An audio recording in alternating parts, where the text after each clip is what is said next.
at the border, a couple of summers ago, and so it's still very much an issue that people want to see addressed. I mean, they're not so focused on blame as they are, wanting to get some answers, and so.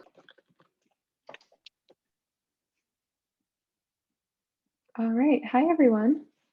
I think we can probably go ahead and get started. So thank you so much for being here. My name is Madeline Bordeaux, and I'm a senior at the U of R, and I'm the coordinator for the university's Wilson Days of Engagement, and I'll be your host tonight. So we're here to talk with Ashley Gantt about her organizing work in Rochester, including with Free the People Roc. Some just bigger context for the series before we begin.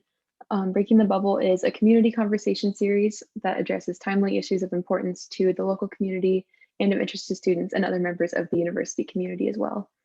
The series bursts the bubble around campus by creating a space where students and community members can come together and learn and discuss the issues that the Rochester community is facing. The series is co-sponsored by U of R's Office for Residential Life. Thank you, Becca Orton, for being here. The Center for Community Engagement. Thank you, Glenn Sarasoletti, and the Rotary Club of Rochester Southwest. Thank you to Eleanor Coleman. So just a couple Zoom logistics real quick. If everyone could stay muted, that would be great. We can put questions in the chat, and we'll do like a little Q&A at the end. And this will be recorded and put on CCE's YouTube channel once we can get captioning put on it. So let's get started. Ashley is a Rochester native and lifelong advocate.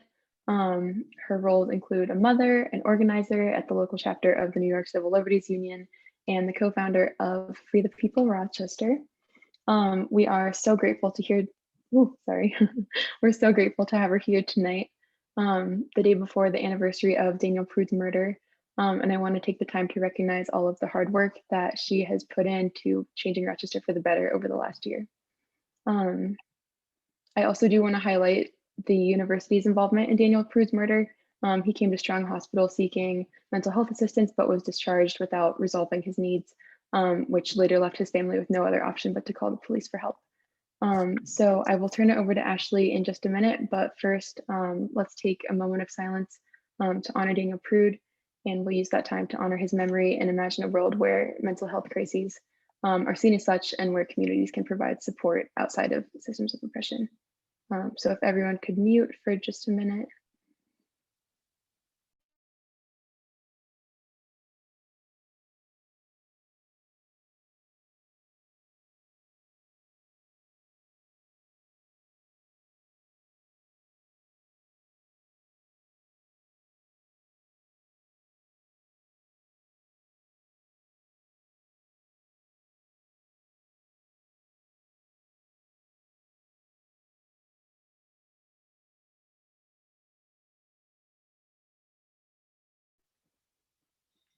Thank you, everyone.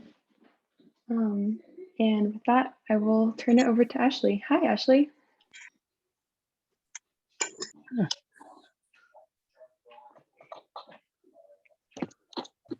Hello, sorry, I was trying. Oh. Can you guys hear me? Okay, now we can. Yeah. I was saying, hi, Madeline. Thank you guys for having me. I'm really excited to be here and get a little bit into this discussion. I want to just, first say that I have wisdom teeth that are killing me and I need to get them pulled. So if I'm talking like, I don't know the politically correct word, but if I'm slurring, it's because I have a wisdom tooth that's trying to take me out. But anyways, thank you guys so much for inviting me here. I'm really excited to get into this conversation. So should I start just by who I am or? Yeah, that would be great. That was my first question for you. So I'm Ashley. I am 35 years old. I'm an organizer activist. I co-founded Free the People Roc here in Rochester. When we started Free the People Roc, we really started it to be in solidarity with people across the US people across the globe, really, that was really marching in solidarity with George Floyd, what happened to George Floyd and his family, not knowing that something similar had happened in our own community here in Rochester with Daniel Prude. So me and a couple of my friends, Aman Abid, Stanley Martin, and Stevie Vargas got together and decided that we wanted to do a little bit more radical things than our regular jobs allowed us to. Full-time, I work as a civil rights organizer for the NYCLU, which is the New York Civil Liberties Union, which is an affiliate of the ACLU, the American Civil Liberties Union. And a couple of my other friends who co-founded Free the People Roc also work in different orgs as civil rights organizers, and really wanted to be able to do some real radical work here locally. And we decided to start Free the People to be able to do that and not have our jobs involved. I'm really excited about what this community has done. Not only, none of us were thinking about starting a movement, and it really just turned into a movement. And the community engagement that happened because of Free the People Roc is just amazing and humbling at the same time. So I'm excited about where we're going, where we've been, and what it looks like to get justice on every front. Right now, we're talking about Daniel Prude and we're talking about criminal justice, but we want justice in things like healthcare, climate change, mass incarceration, LGBTQI rights. So right now we have a laser focus on criminal justice and policing, but we fight for every social justice issue that you can think of. So yeah, I have an 11-year-old daughter who is kind of a big deal in my everyday life. She just told me I wasn't a soccer mom, which is a little shot to my ego, since I spend my time driving her around. But yeah, I'm excited to be here. I'm excited to build with the community. So yeah, I think that's enough about me. I hate talking about myself, but that's enough. Yeah, that's perfect. Thank you, Ashley. Thank you. Can you tell us a little bit more about the agenda of FTP? Yeah, for sure. So as I mentioned, most people know us for the work that we've done around Daniel Prude and really calling for justice around that. People know us for that work specifically, but we do all types of work. But right now, specifically, since the death of the murder of Daniel Prude, we've been asking for some specific things. And one of those things that we've been asking for, which is a top line of our agenda, is to defund the police. And for a lot of people, they hear words like defund the police and they're like terrified, right? Like, what does that mean? What if we don't have police in our neighborhoods? And what we're saying is like reallocate some resources. So for example, here in Rochester, we know that our police department gets $149 million a year. And what we're saying is we live in the same city with a failing school district, right? So we're saying reallocate some of those resources to schools, reallocate some of those resources to combat poverty, get to the root of it, instead of criminalizing people for being poor. Reallocate some of those resources to youth-led programs, reallocate some of those resources to housing and healthcare and things like that. Another thing on our agenda is we really was laser focused on putting the pause on evictions. We know that Black men are locked up at alarming rates and Black women and children are locked out at alarming rates. And we're in a pandemic, and we realize that after the pandemic, people will be getting evicted at alarming rates. And at the forefront of that is Black women and children. And we really fought statewide for there to be a moratorium on evictions so that during the pandemic, people would not be getting evicted. And that's something that we actually did get, and I'm really excited about that.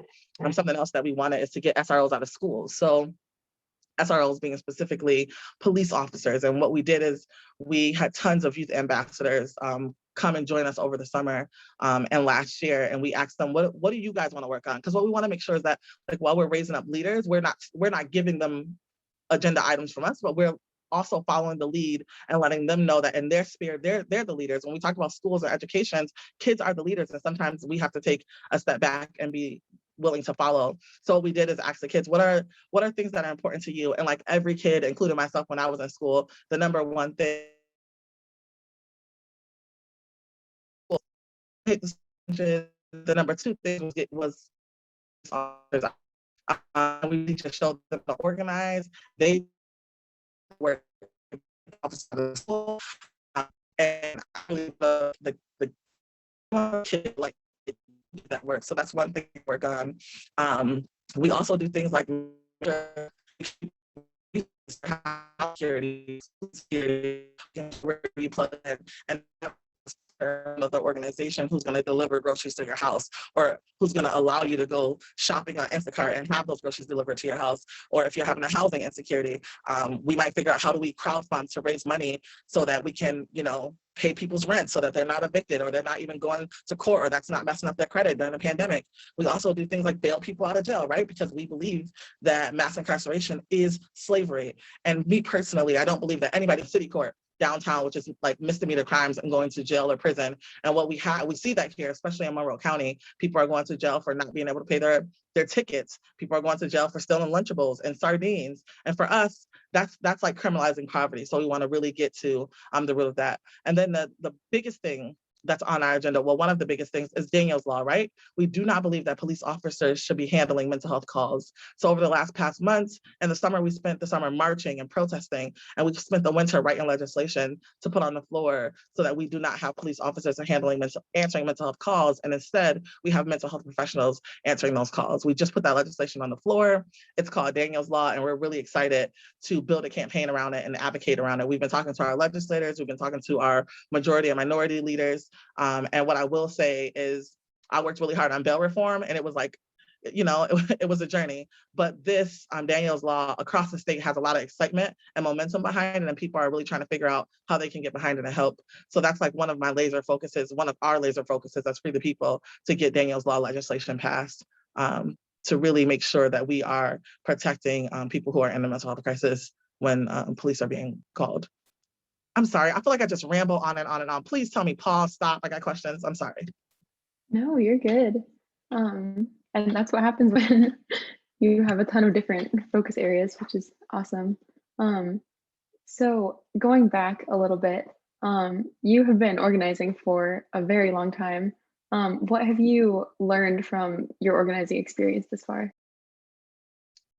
So this might seem cliche. I am one of those organizers who think that we need to marry our protesting and our politics, that we can't have one without the other, that we can't protest and not also, write policy, or we can't protest and not also run for these seats.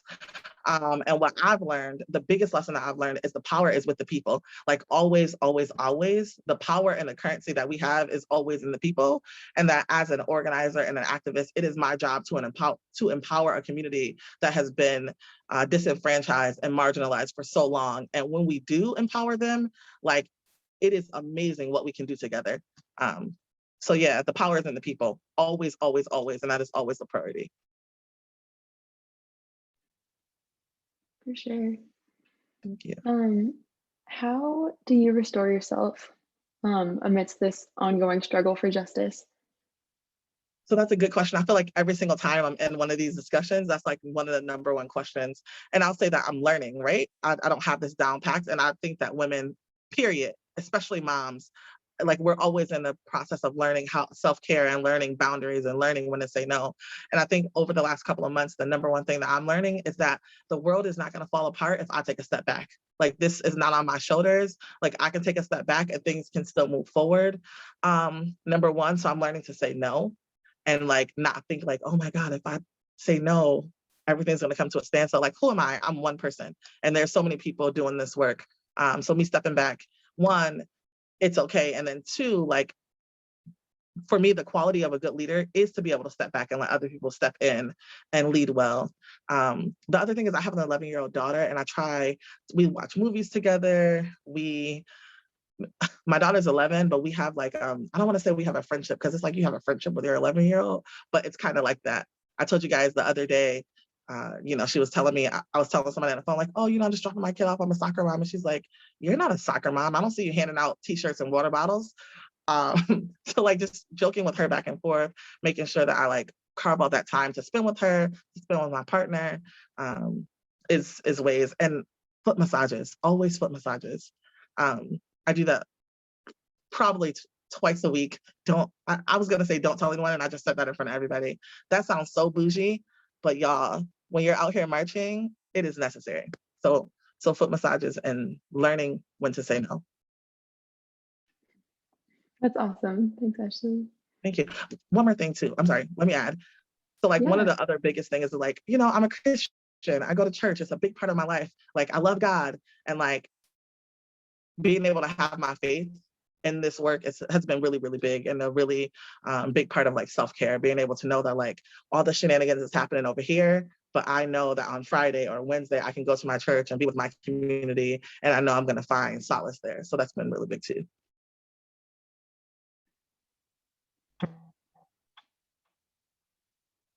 So switching gears a little bit, what would you like to see from the university both as kind of an institution and from U of R students? So one of the most rewarding things that has happened since we started Free the People is that we've gotten tons of students, and like they come in, they learn how to organize, and then they take that work back to their sphere. And one of those places has been the U of R. We have an amazing student, amazing organizer, Indy.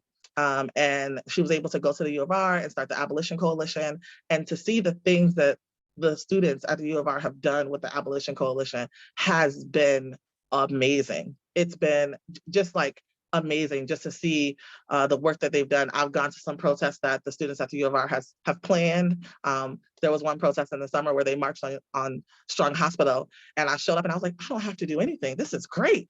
But just to see that leadership, like, you know, we talk a lot about the fact that Daniel Prude went to Strong Hospital and, you know, was sent back out on the streets. And for us, we were like, you know, we need to do this, we need to do that.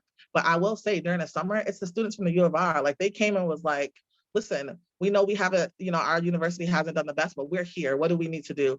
And like, for me, that is how we build community. That is how we build relationships. I think one of the other things that we do that we can talk about, and we don't have to talk about it here, but just to flag, gentrification is real, and U of R is a real big part of that.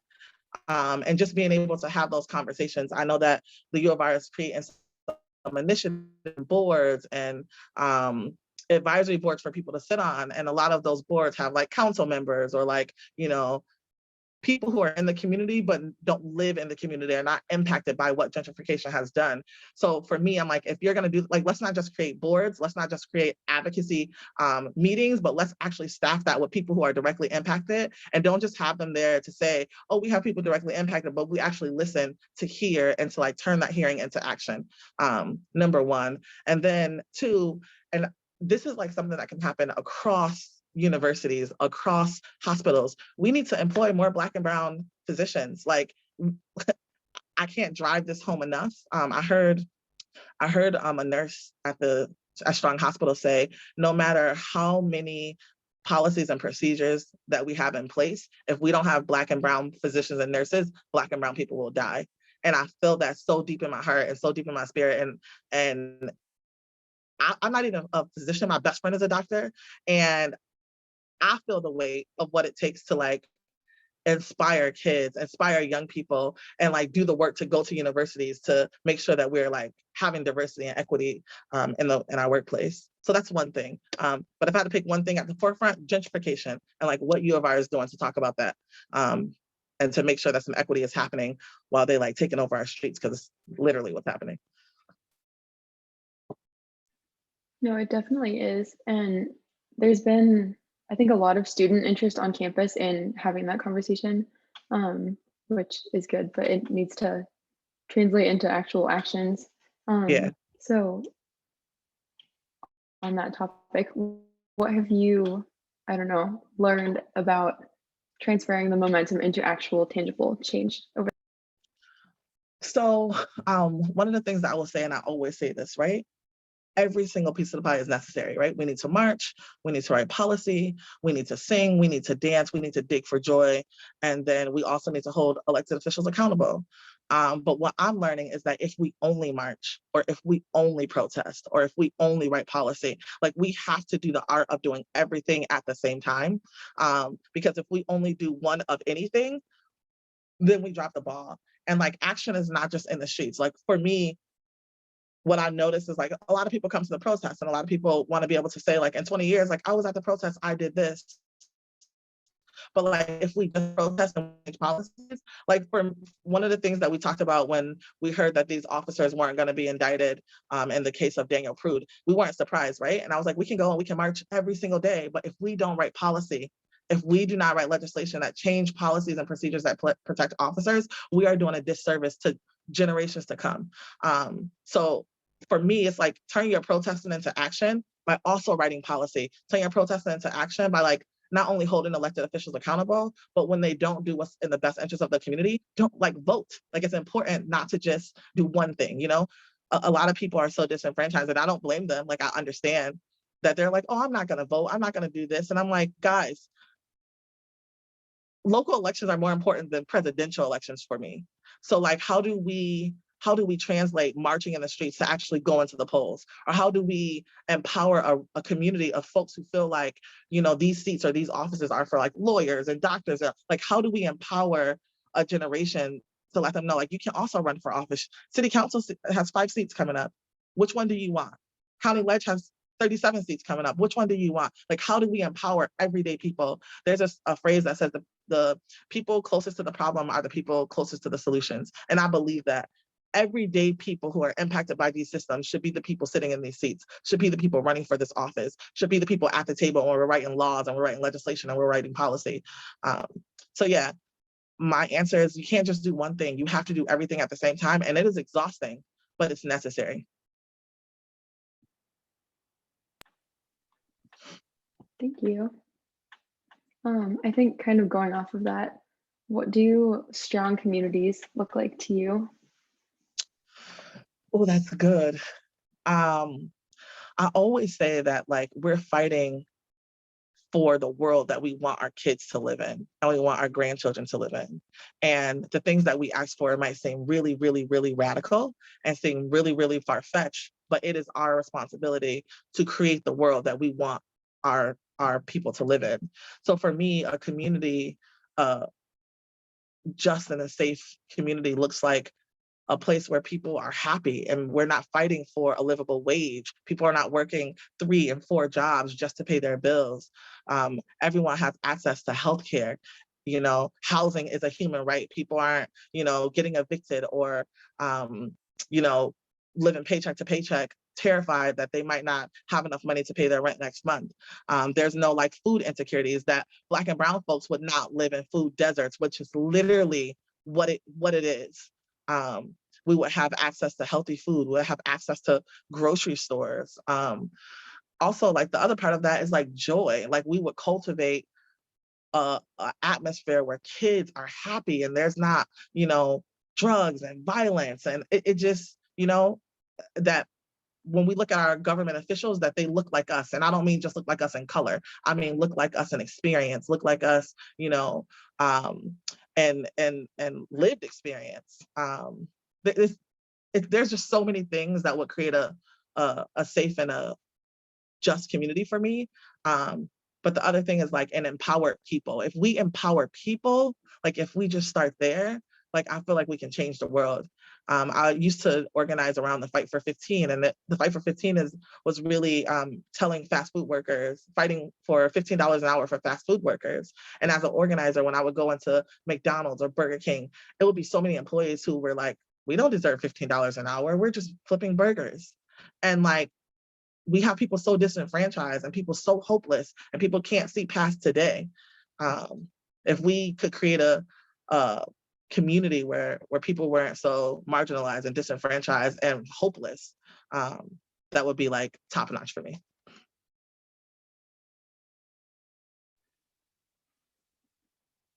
It really shows how everything is so connected as we move towards just something better for everyone. Yeah.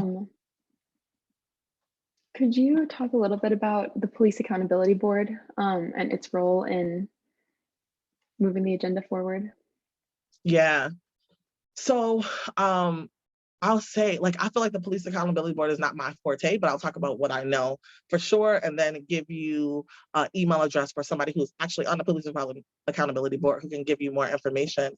But for me, I used to sit on the Police Accountability Board Alliance, and that's before the board was even in place. It was just community members, about 50, 60 community members, going to a meeting every night, talking about what it would look like to hold the police accountable, or what it would look like for the police not to investigate themselves, or what it would look like for the community to have access to be able to file a complaint and know that that complaint is going to be seen or looked at or heard. About 2 years ago, the Police Accountability Board went to a memorandum on the ballot. And what that means is the community got to vote if they wanted a Police Accountability Board, and over 70% of the community voted yes, that they did want a Police Accountability Board.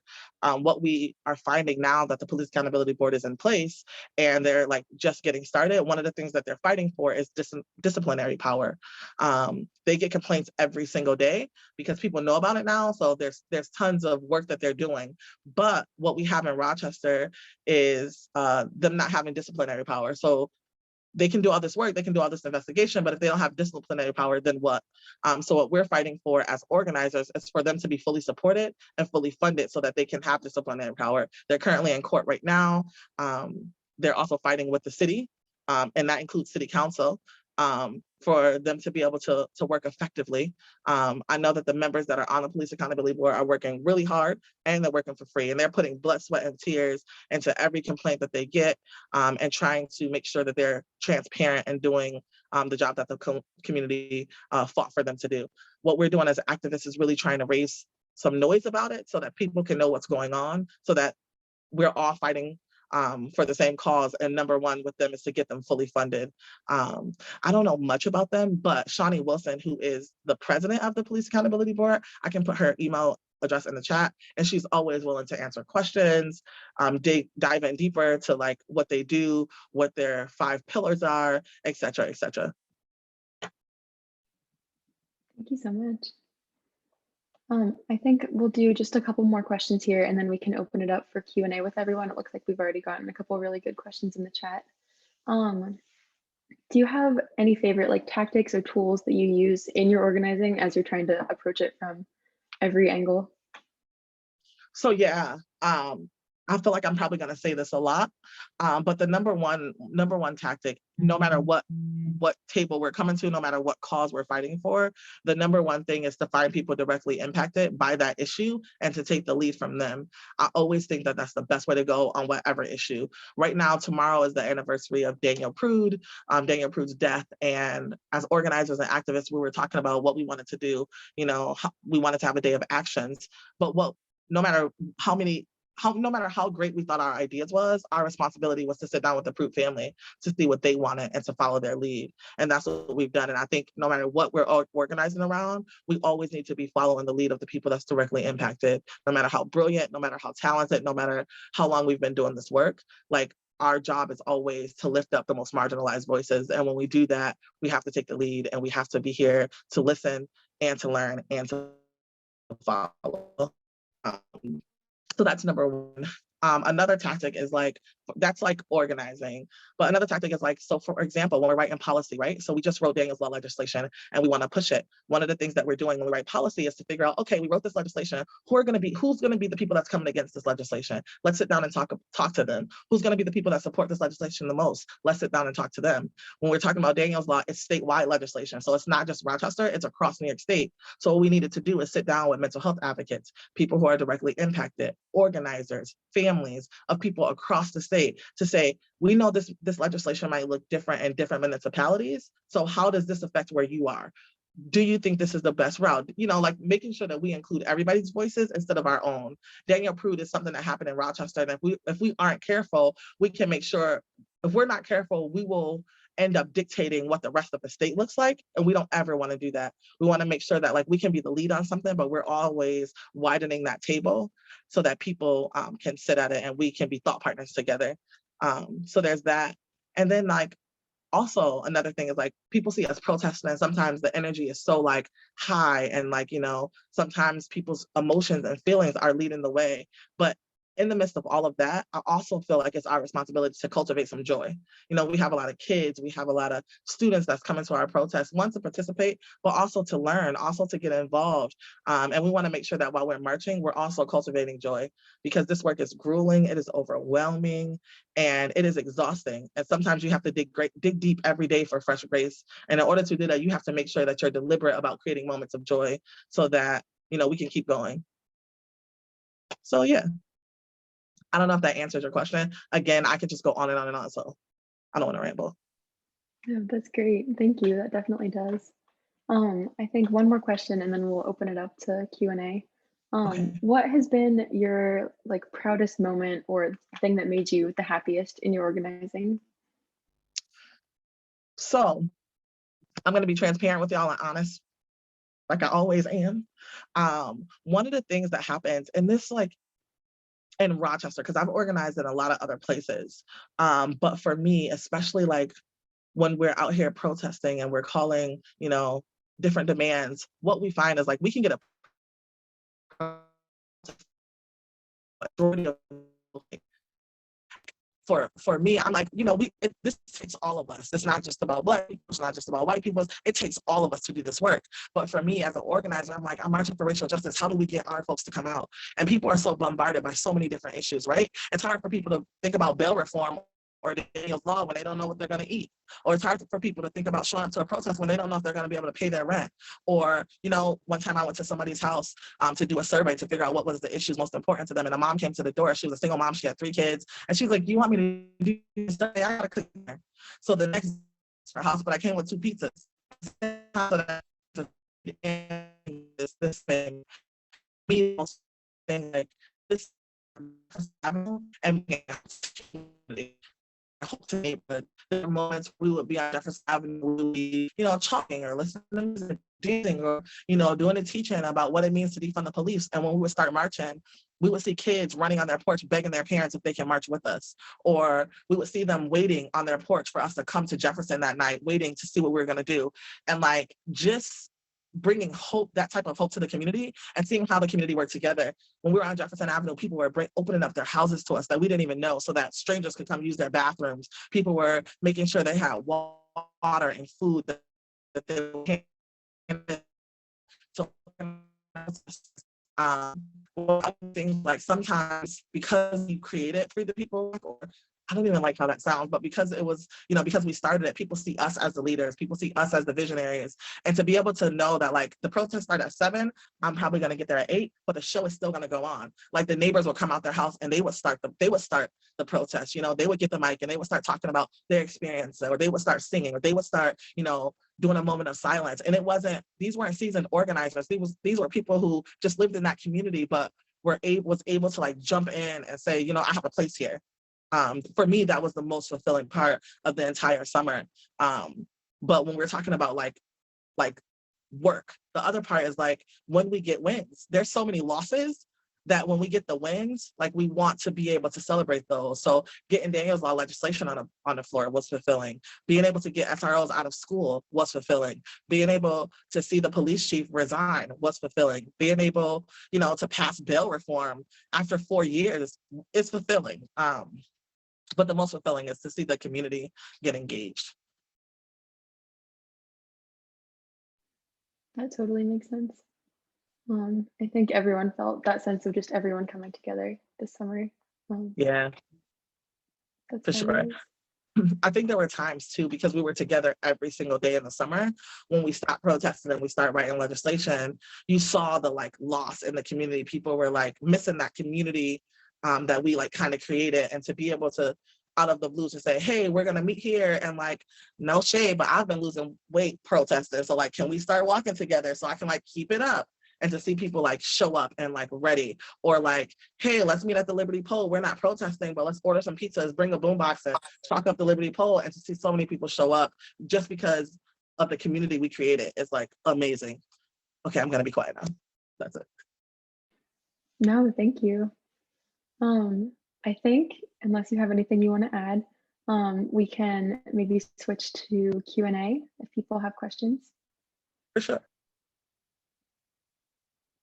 We had someone in the chat ask, they were talking about back when Dr. Martin Luther King Jr. was killed, tons of students came out, and wondering if you have any kind of a concept of how many students were out this summer.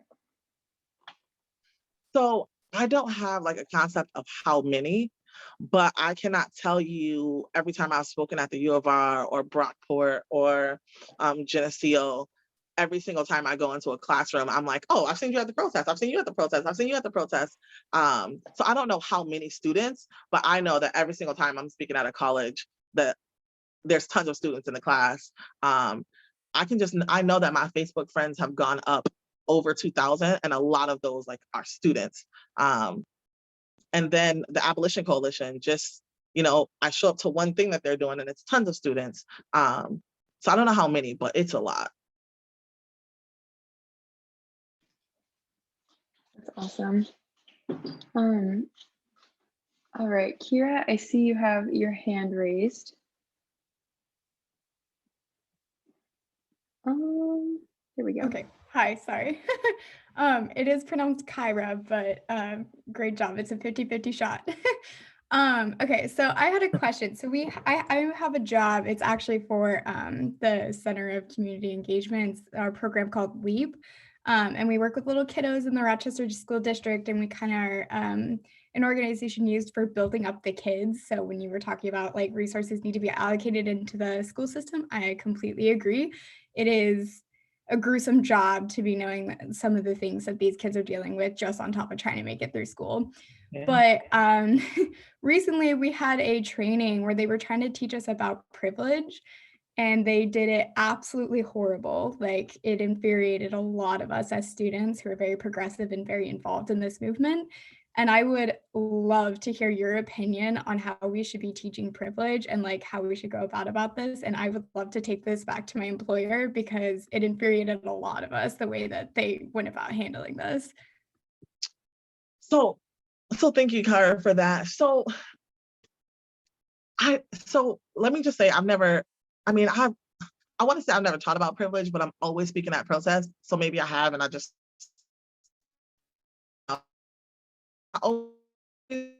there's a thing as white privilege, and then there's just the thing as privilege that we all have in some area or another, right? And I talked to my kid about this, I talked to my family about this, and I talked to like my community about this. So like white privilege is one thing, right? And for example, at our protests, like I'm always asking folks, like, how are you leveraging your privilege, right? If you're a teacher, how are you leveraging that? If you work at a bank, how are you leveraging that? If you work at, a church, or you work at a school, like how are you leveraging the privilege that you have? And then I have to think about my own self, right? And there's a privilege that I have because I have like a great job, I have like what is the word? Like some job security. So like, how am I leveraging that? And like, for me, I'm always like, okay, so I'm like, what can I give? How can I help someone that's like, in a lesser situation than I am? And I think when we talk about white privilege, that's like the most popular privilege that everybody goes to all the time, right? And I'm learning, like, when we're using pronouns, when we're talking about being ableist, like all of the privilege that I have in that. I think for me, what I like to tell people, and what I'm always telling my kid, is like, yo, always put yourself in a situation. So I heard someone say, like, I'm not handicapped, so I'm never going into a building looking for like, access to handicap things. So like, how am I always, whatever space that I'm in, how am I always humbling myself to make sure that like I'm thinking about the other people in the room? One time I planned a protest, not a protest. One time I planned a town hall, and maybe like 400 people came, and Kyra, I thought I was it. I was like, yes, like I got 400 people to come, like, let's go. And someone from the disability community reached out to me and was like, do you have a ramp?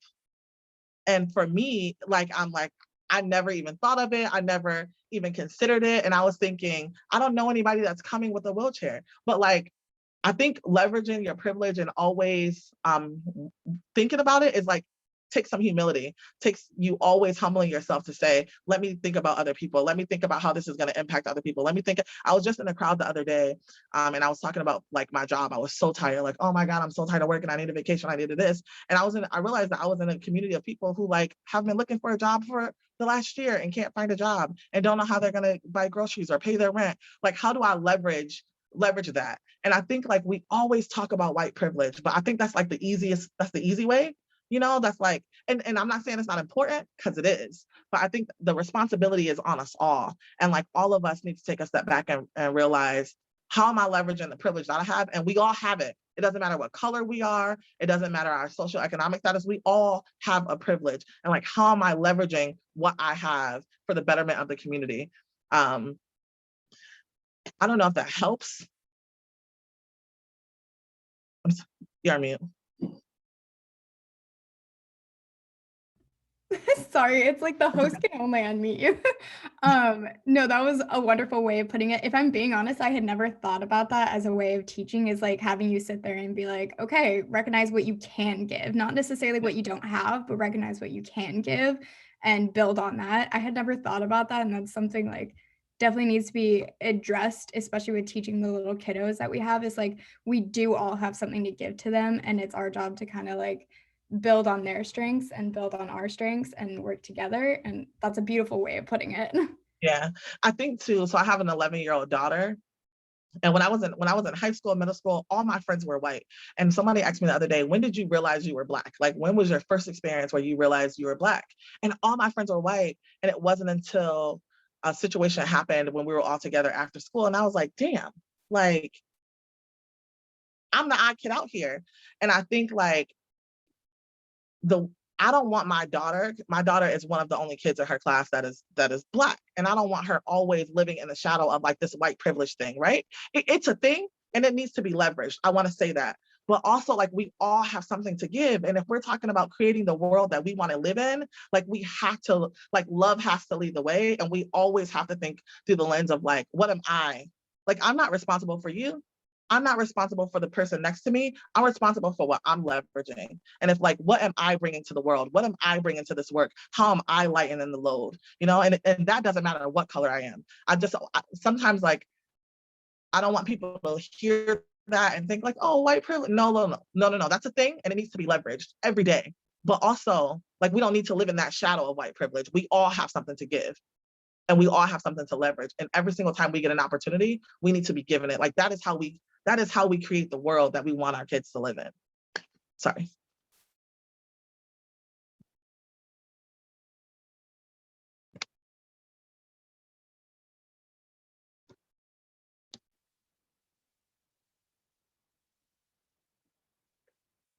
Thank you, Ashley.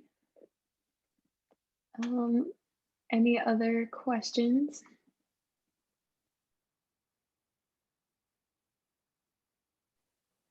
I want to also put my email in the chat. Sometimes I find out like people have questions but don't want to say it out loud sometimes, and that's me too. So I'm gonna put my email in the chat. Like, no question is dumb, no comment is not, well, no. There is some dumb comments, but there's no dumb question at all. Like, I always come to these conversations. I don't have all the answers. Like, we build together. And that is always like what I want to lead with. That is always what I want to leave. So like, please, you can hit me up on Facebook, hit me up on my email. I'm going to put it in the chat. Whoa. Sorry.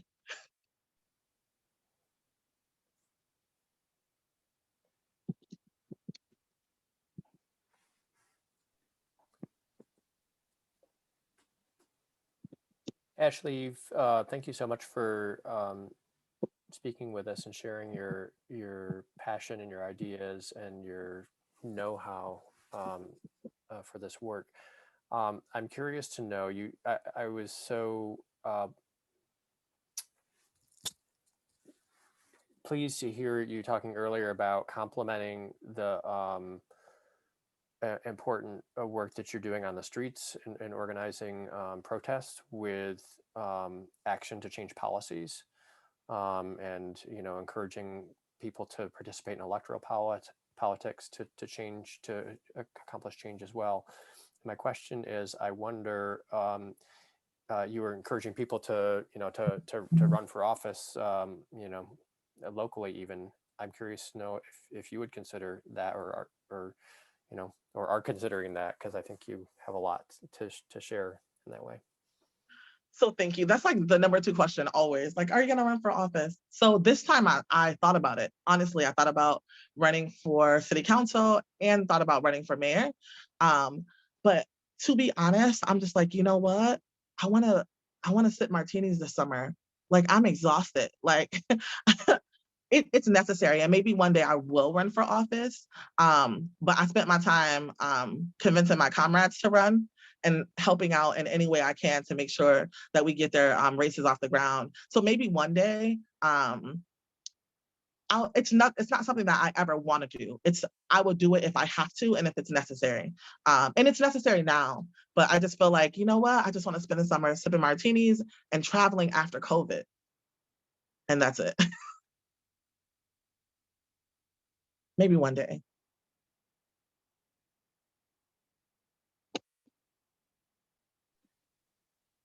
That's totally fair to want some rest. You definitely deserve it.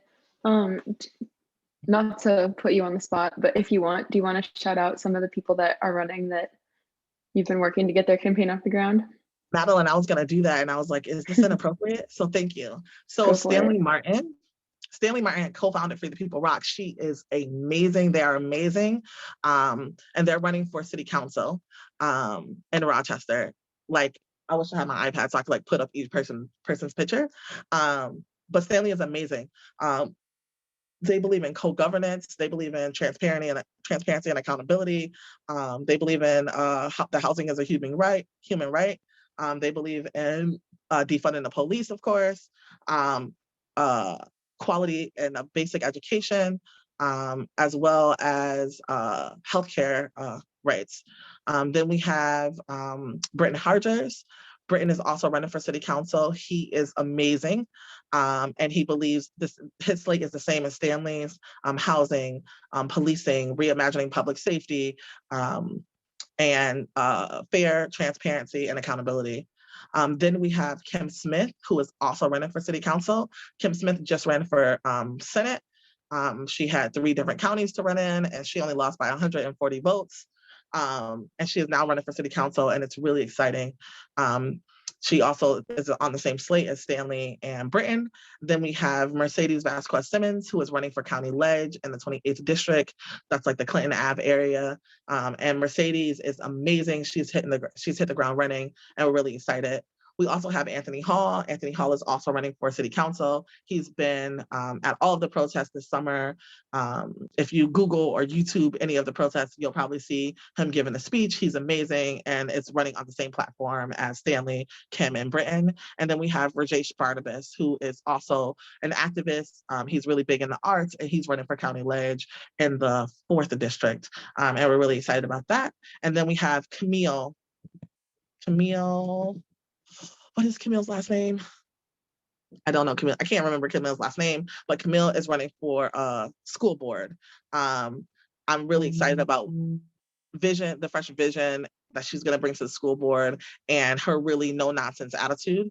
She believes in transparency, which we need. The school board is a hot mess, and I'm just really excited about what she will mean to our kids. So yeah, those are the folks that's running, and I am playing. It's called the People Slate. These folks are running on what we call the People Slate, and you can go to thepeopleslate.com. Today was the first day that they were able to turn in petitions, and we turned in all of them, and we're just excited about what it looks like for them to sit in these seats and really be accountable to the police. I mean, Jesus, to the community. But one thing that we always talk about is like, these folks are running for office and we're really getting behind them. But like, if they get in office and they don't represent the interests of the people, we will be running someone for their seats too. And they are like with it 100%. So we're just really excited about what this next election, the primaries, will look like. Really excited and exhausted because it's been a lot of work, but we out here doing everything at the same time. Well, we will all keep an eye out for that. Thank you. Thank you. Maybe let's do one more question and then we'll call it a night. Kelly, I see you have your hand up. Oh, yes. Hi. So one of my questions was like, well, here, I guess I'll turn my camera on. But as like, you know how you mentioned, leveraging your privilege in like all areas of life.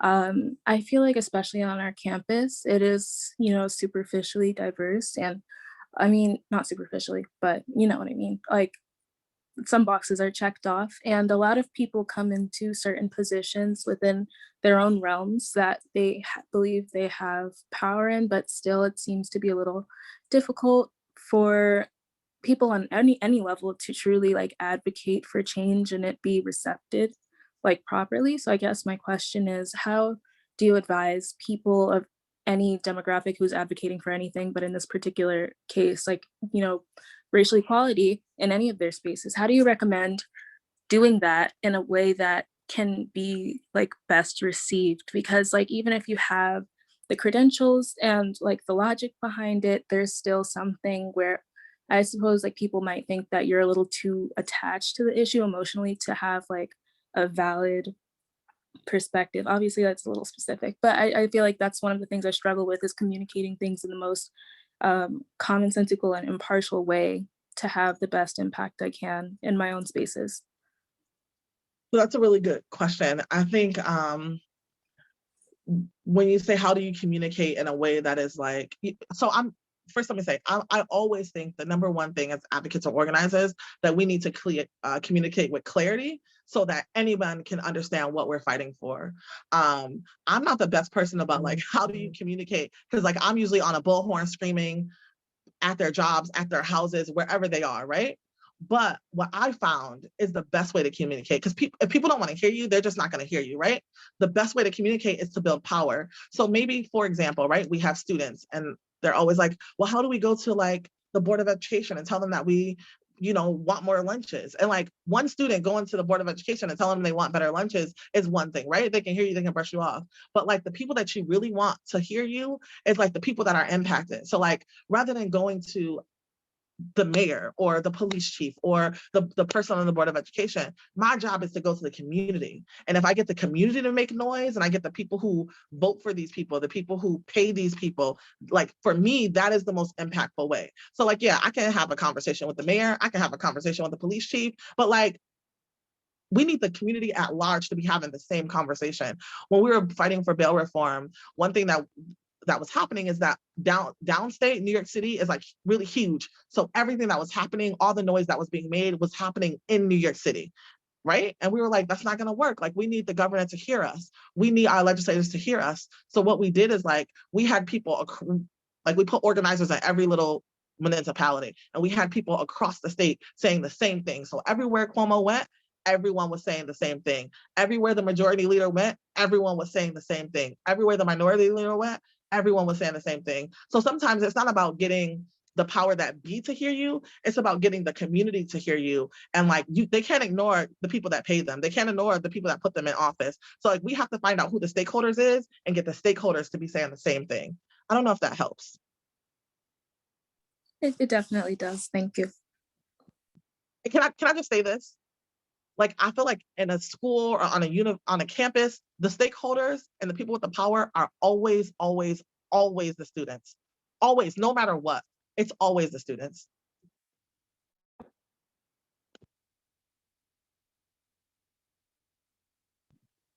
Definitely. That just goes back to what you said. We just need all the students to be on the same page. We were, sorry. No, go ahead. Sorry, just one more thing and then I promise I'm gonna be quiet. So like when we were thinking about like, you know, our CSD, the Rochester City School District, is in the same state as a school in a third world country who don't have access to resources that we have, right? And when we were thinking about, man, how do we organize around this? People have been organizing around education justice in New York State, specifically in Rochester forever, right? And for me, I'm like, the power is with the kids. Can you imagine? And I know this is radical. I'm not telling y'all to do this, but I'm just saying.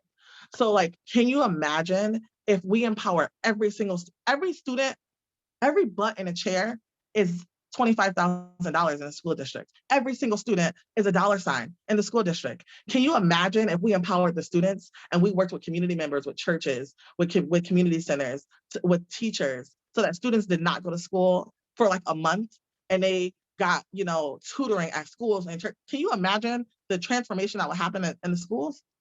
It would happen quickly. We're fighting every day, asking for our schools to be funded. If these children decided to do something super, super radical, and I'm not saying do it without a plan, because if my daughter misses a week of school without a plan, it's gonna be a problem. But if we like sat and came up with a plan, do you know how easy it would be to fund our schools? Every single kid is $25,000, really more than that. I just can't remember the number, but every student represents that amount of money for that district. And if those students decided, you know what, you're not gonna get money off of me, immediately it would change. The power is always with the students. In this case, you know, we have parents too, I'm a mom, but it's always with the students. It's always with the stakeholders. Sorry, okay, I'm done for real. You do not have to be if you don't want to be. I'm not trying to cut you off at all. I just know you said your teeth were hurting, so I don't want us to take up too much of your time. I took some Tylenol and I'm okay. Well, thank you so much for being here tonight. We really appreciate you giving us some of your time and pushing through your teeth pain. Thank you. And please, if you guys have any questions, if you want to get involved, please, please, please, my email is in the chat. Please feel free to email me to figure out how you can get involved. And I always say, can I say this, like one more thing, getting involved doesn't mean doing what I do, right? This is just one part. Like I focus on criminal justice and policing, but like there's climate change, there's immigration, there's LGBTQR rights. Like we all have a part to play, whatever that part is. And it doesn't mean coming to the protest either. Maybe your part is like, how do I have conversations with my family? How do I have these conversations with the people at my job? How do I leverage my privilege? How do I realize what my privilege is? Like, please email me, because we all like, I feel like every time I come to these talks, if you're here, it's because we have something to give. No matter, you know, I don't know what it is, but like we can figure it out together. And it doesn't mean you have to come to the protest. My god sister came to the protest and got pepper sprayed one night, and she's like, I'm not coming back. That's not my thing. But like, figure out what your thing is, and like, let's get it done. And one last thing, do you want to talk about the 2 events tomorrow? Yes. So tomorrow is the anniversary of the death of Daniel Prude, and we're doing No School, No Work. And we're asking people, it's gonna be a day of actions, and tomorrow night is going to be a huge block party. The Prudes have asked that we shut down their street and have a huge block party that's going to start tomorrow night. But during the day, we'll have a day full of actions. And because we're on this, I can't tell you what the actions will be, but we're going to meet at Parcel 5 downtown at 8 a.m. We'll have breakfast, coffee, tea, and all day we'll have different actions. And tomorrow night, if you can't come to the actions because you have work or something, tomorrow night at 6 o'clock, we'll be on Child Street, and it's going to be a party. It's going to be a good time. Bring your dancing shoes. It's going to be lit. Sounds good. Well, we will see you tomorrow then. Thank you again so much for joining us. This was fabulous. I think everyone here always has a lot to learn. I also want to thank the Center for Community Engagement, the Office for Residential Life, and the Rotary Club of Rochester Southwest for co-sponsoring this event. If you are a student and you are here and you need medallion credit for this, stay on for just a second and we'll show a QR code so that you can get signed in. And thank you everyone for being here. We really appreciate it. And this will be posted on YouTube as soon as I can get captioning on it. Thank you guys so much. Good night.